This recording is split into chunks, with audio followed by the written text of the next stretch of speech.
Hello to the world and to the kingdom citizens. I greet you in the precious holy name of Yeshua Messiah, Yeshua HaMashiach, who said in his word, John 8:32, and ye shall know the truth, and the truth shall make you free. Hi, I'm Dr. John Curry, ambassador, and welcome to the embassy of the kingdom of heaven on earth. If you want to follow this podcast, please subscribe to JC Global Embassy TV1. Ring the bell and hit the thumbs up button. Well, we're blessed today because I'm going to show you a video clip of Dr. Ariana, Her Excellency, as she talk about the situation that's going on in Africa pertaining to France and what they're doing right now while in Africa and the continent. So stay tuned and be blessed, and I trust you can receive it. Her Excellency, Dr. Ariana.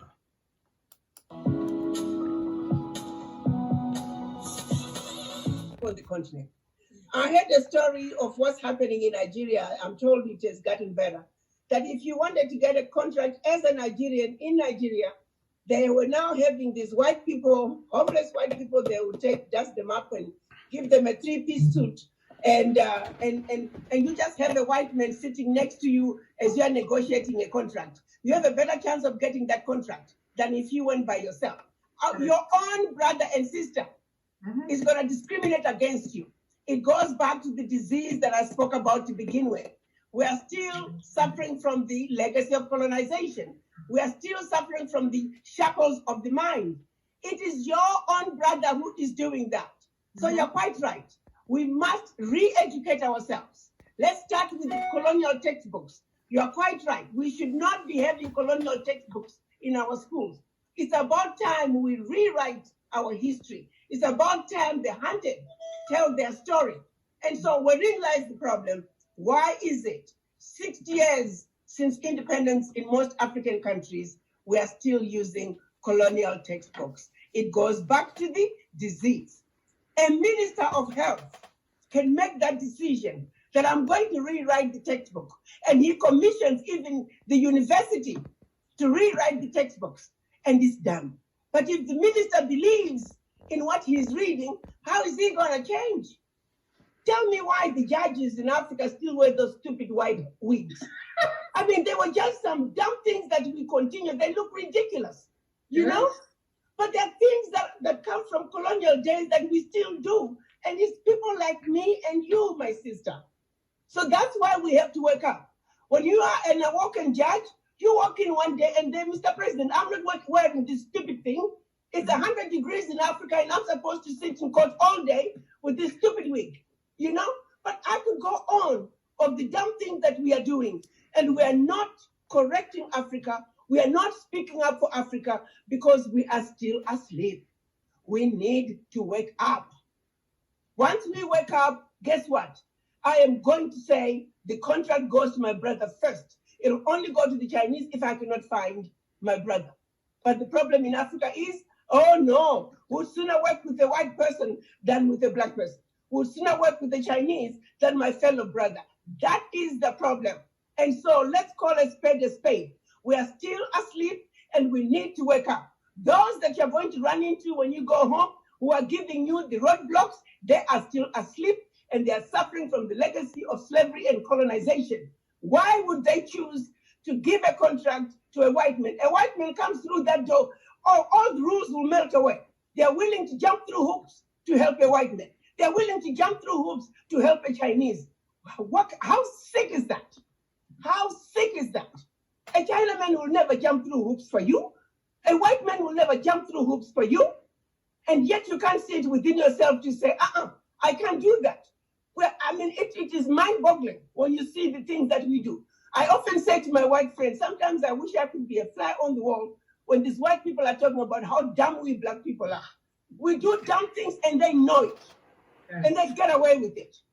And we allow it.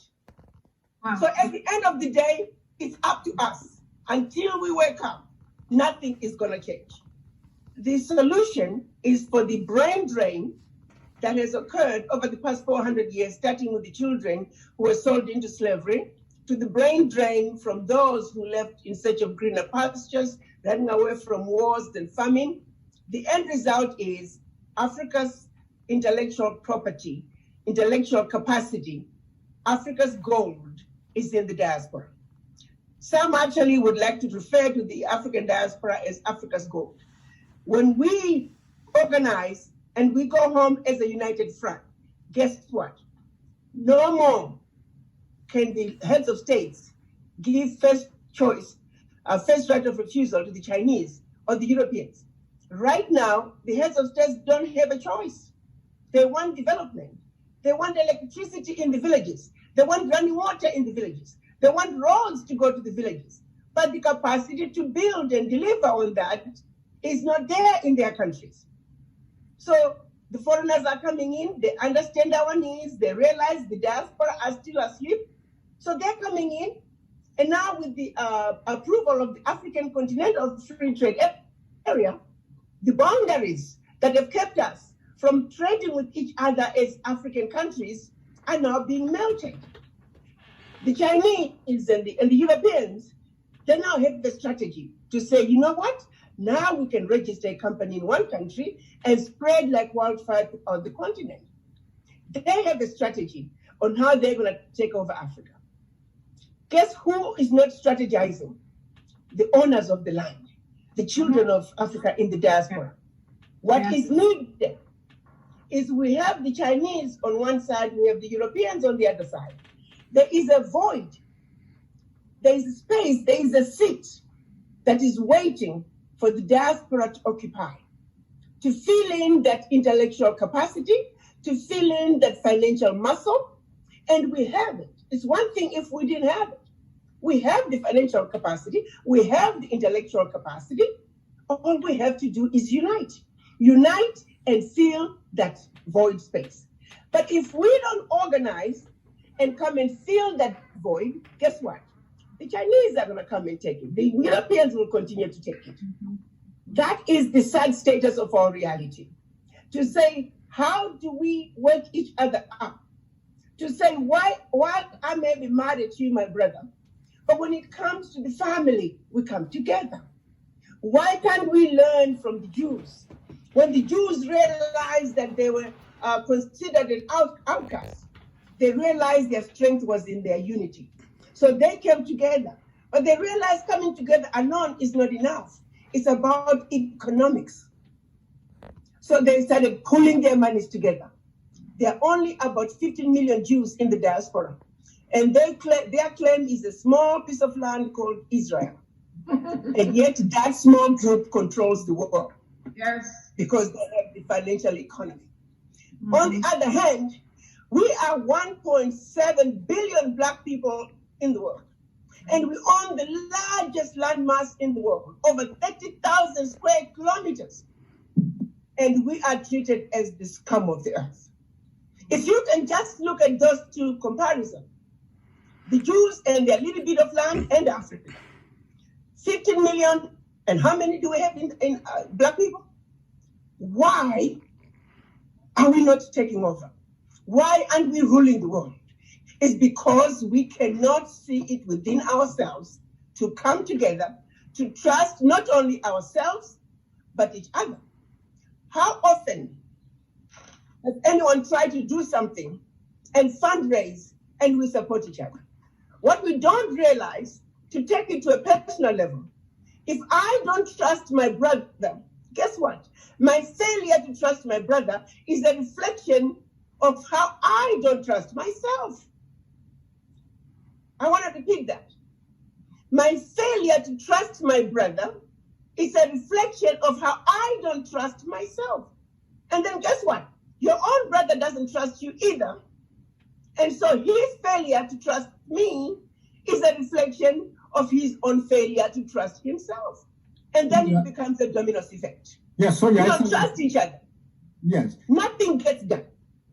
And we continue to be stupid, and we continue to be exploited, we continue to be mistreated, and that's why we can just be killed and gunned down in broad daylight, and they know we are only going to make noise, and after a while, it stops until the next killing, because we are poor people. We don't have financial, economic liberation. We don't have the financial muscle. In this world, let's face it, It's about the economics. Until we can control our own economy, nothing is going to change about Black people. So let's face it. Excellency, but how do we get there? How do we get there? How do we overcome that distrust of each other, that mistrust amongst us, and be able to build that new dynamic that will project us into the future? It's about education, my brother. Let me start by giving you how they got us to where we are today. We were systematically put to sleep. We were systematically brainwashed. We are so far off base that we don't even know what base is. Let me give you an example. And I use this woman, a patient of mine, who was talking to me very casually about how the husband comes home every day and he beats her up. At some point in the evening before he goes to bed, every now and then he forgets that he hasn't beaten her up. He wakes up and he starts beating her up. So she was talking about how when he comes home, he wishes he could just beat her up so we can get it over with.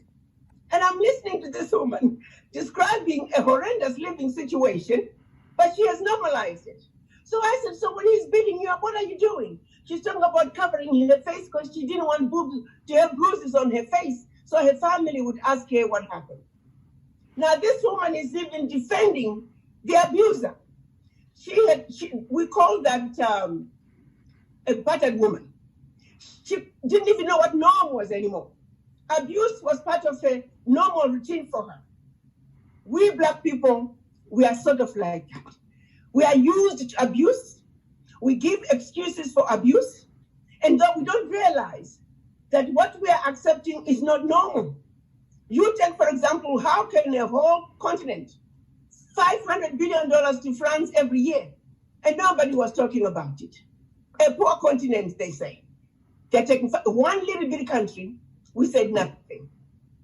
There's so many abuses from the, look at the safe havens.